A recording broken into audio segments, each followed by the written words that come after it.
नमस्ते प्रणाम। मैं आपकी मंजू वंश स्वागत करती हूँ निधि मिश्रा ऑफिशियल चैनल में। निधि मिश्रा ऑफिशियल चैनल में आप सबका स्वागत है। आप सब कैसे हैं कमेंट करके जरूर बताइएगा। आइए एक प्यारा सा ऑडियो नाच गीत नाच के दे रहे हैं, आप सबको कैसा लगता है जरूर बताइए। अब आप लोग गाना तो प्यार दुलार दिए हैं। इस गाना को भी बहुत ज़्यादा प्यार दुलार आप लोग को ज़रूरत है, आप लोग प्लीज देना।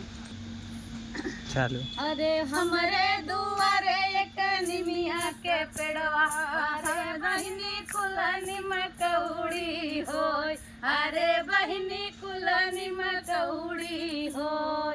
पहिला पहिला जब गईली ससुरवा, पहिला पहिला जब गईली ससुरवा, अरे बहिनी धैली हली सासू के गोड़, अरे बहिनी धैली हली सासू के गोड़।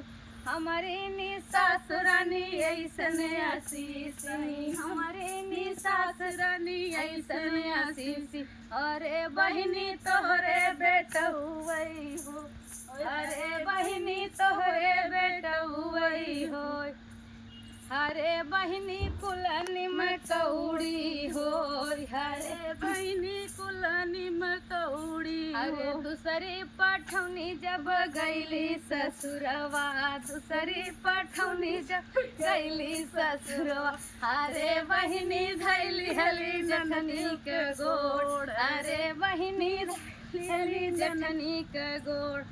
हमारी जेठान रानी ऐसन आशीषी, हमारी जेठान रानी ऐसन आशीषी, अरे बहिनी कानी बिटिया वही हो, अरे बहिनी कानी बिटिया वही हो, अरे बहिनी कुलनी में कौड़ी हो, अरे बहिनी कुलनी में।